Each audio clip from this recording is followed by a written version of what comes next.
Hi everyone, it's Margaret here with 60 and Me. Alone or lonely, what's the difference? Well, there's a big difference. And I think at this time of the year, it's important to actually look at our feelings as we go through the holiday season by ourselves. I live alone, and I know that many, many women in our 60 and Me community also live by themselves.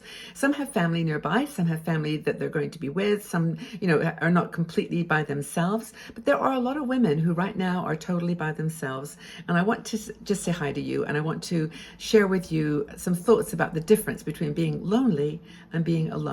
Now, many women will say, and I've had this conversation with hundreds of people in our 60 and Me community, I live alone and I love it. I absolutely love it. I don't want any more people in my life. I'm done with the marriage. I'm done with this, and I'm just happy to be living alone.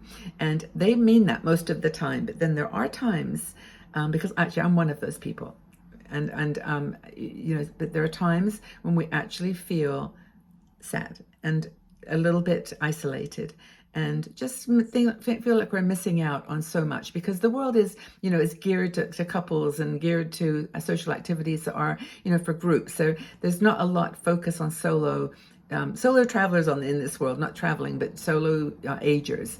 And there is a difference though between being alone and lonely. And I think that one is a physical state, that's being alone. You're physical, you just are sitting by yourself, and that's okay. And then there's the lonely, which is the isolated state where you're feeling just depressed or sad, and that's the emotional state. So one is a physical state, one is an emotional state, and that's sometimes they come together, sometimes, and most of the time they exist separately, because there are people who are genuinely lonely emotionally, who are not dealing with the reality of life very well at all and need some support and help. And then those that are living by themselves because they choose to and because they love it. Now, there are certain advantages to living by yourself. And I've discussed this before. You can certainly get up in the middle of the night and have your cookies and tea, and no one's going to say, go back to sleep, or what are you doing? What am I doing? I'm doing me. I'm actually me, up early, having a cookie. And you don't have to answer to anybody. You can get up when you want. You can go to sleep when you want. You can dress any way that you like. No one's judging. You have your own schedule. You can do, to the rhythm of your own life. If you decide that you're a night person and you're not going to go to sleep till 3, and you're going to work on your whatever projects you might be doing, that's fine. If you're like me and you go to sleep at 10 o'clock at night and wake up at 4, that's okay too. Anyway, the point is you can have your own schedule. You can design your own environment. You can put chairs wherever you want them. You can put pictures up on the wall. You can do whatever your heart desires. You don't have to answer to anyone. You can have pink cushions. You can have white carpets. You can have whatever you want. And in your decor, in your clothes. Anybody watch the Advanced Style Women? I sometimes I think, whoa, that's a little bit, more than I could wear. But they're a group of women. I think some of them are in New York. I think it's where it started with Ari Cohen, I believe his name. But Iris Apfel and Judith Boyd. I interviewed Judith years and years ago. But and another one called, I can't remember her name now. But several that I interviewed, early days of 60 and Me, and they're now very visible in the world, because it's become popular to talk about women who want to dress up the way they want to wear the jewelry that they like, and they want to be themselves. And so that's there's that kind of support group now for us to look at. There's lots of different people just living in their bliss. But there are women that are sad. And actually we did a survey, it was a few years ago, but I think it was 2 years ago, just before COVID, and it was really, really stunning, the result. I'm looking this, it was 2020, and 87% of women in our community said that they felt lonely at times. Just at times. So I wouldn't use that as like a dramatic, like 87% of our community is lonely, but 87% were lonely at one point. So they get it, they understand. And that was up from 2019 when it was 75%, 87. So we still want to, appear young and strong and capable and, in control of our lives, living alone. But we actually, even the people that, say they are happy being alone, have this moment where they're, not so sure. This is not, working out the way they wanted it to. And I think that's really, really powerful. I'm just working with my light here, it's flickering. So that's the survey. And, sometimes you want to just withdraw from the world and be alone, but other times you don't want to be lonely. To slip into loneliness is a really fragile one, because it can happen slowly, like it can just, gradually you start changing your way of living alone, not going out as much, staying in, watching the TV, watching movies, just, doing something that's more solitary. And then sometimes it can be jolted into reality by an action. Your partner dies. Or a friend, someone that you've known for very, very many years, whose soulmate moves or dies. And I mean, it's really, really sad. These anniversaries can be tough. I mean, I'm recording this around the holidays, and this definitely is a time of the year when you feel amplified emotions. You may be alone, have everything under control, everything's where you want it. You can find the scissors. I can find anything you tell me because I know where it is. It's in my world. But then at the same time, you're missing that person that's not at the table, or that person that you can't talk to. And it's hard. And I know at our age in the 60s, you've got parents that may be elderly, and so that puts a little bit more pressure on you too.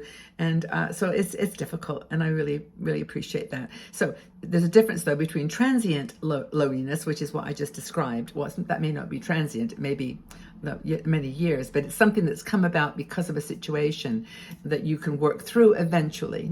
It takes a long time sometimes. But there's the other one, which is not transitory, which is chronic loneliness. And it's important to recognize the signs of each of those, because there's some things you can do. Now, we've talked about this before, so this is nothing new, and I'm you can switch off here if you like, because it's not going to be any brand new silver bullets, but it's things like maintaining social connections. Joining 60andMe in the conversations. We're here. There's like 500,000 of you that come to the website every month. We have our Patreon supporters group. We have our Facebook group, Instagram. We're all over. And you can have conversations there. You can make connections. The Patreon group is probably the best example of women getting together physically. It's the most amazing thing that women are doing that now in our community. But there's also just the chatting online, Facebook or Instagram or wherever you go. Pursuing hobbies. Do it. Go and do your hobbies. Don't wait till tomorrow until you've got money to buy the perfect thing. Just start where you are. Volunteer. And we've talked about this before, and it can be anything from, volunteering in a charity shop. I always thought that would be really fun. I would never do any work. I'd always be looking for fun things. But no, you know what I'm saying. Just volunteer in a soup kitchen or in a housing project or doing painting, volunteer painting. There's so many different things that you can do. Most of all, practice mindfulness in whatever you do. And that just means to go inside, be relaxed about it.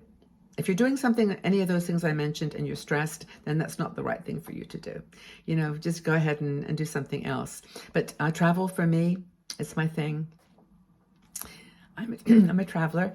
And by the way, next year, 24, we're going to have a 60andMe event. There's going to be one in October, probably November. We like the one we did to Lisbon this year. A small group, so I'll let you know about it. It's not going to be a big deal, just maybe 10, 15 people. But then also we have a cruise that we have organized in June the 6th, I think it starts. It's a Rotterdam to Norway. It's a Northern Europe, Norway cruise with Holland America. It is amazing. The itinerary is fantastic. We've got about 35 people now that are coming, and we're going to cut it off around 50. So if you're interested in joining, there's still plenty of time. Go ahead and get the information. I'll put it in the section under this video, so you'll know kind of where you can go. We have a lovely lady called Holly Richardson, who is a cruise director for her own company. She's a 60andMe sister, and she actually is taking the bookings and doing all the work, because I'm not a tour guide. I just go on the trip. And I don't have any skills at all in booking or any relationships with any cruise lines like Holland America. She's great. She's really, really good. So that's another thing you can do. Getting out into nature is a no-brainer. But the bottom line is that you need people. You need people to make you feel like you're not alone and you're not lonely. You can be alone if you want. If you love it, that's great. 60andMe is here to inspire you to do stuff and have fun. If you're by yourself and you're not enjoying it, then we're here to give you support. We understand. We're with you. We're 60, 65, 70 years old. We get it. And if anything you say is not going to shock us, nothing you do is going to surprise us. Everything you do is important to you, and it's to us as well. If you're alone and you don't want to be, if you're lonely, which is a emotional and a physical reality, help is here. Come join. Leave a comment. Okay? And if you're reading a comment that you know you can help, give a hug. Okay, everybody, take really good care of yourself. I love you very, very much. And you know this. I tell you all the time. I mean it all the time. Just be well. Stay strong.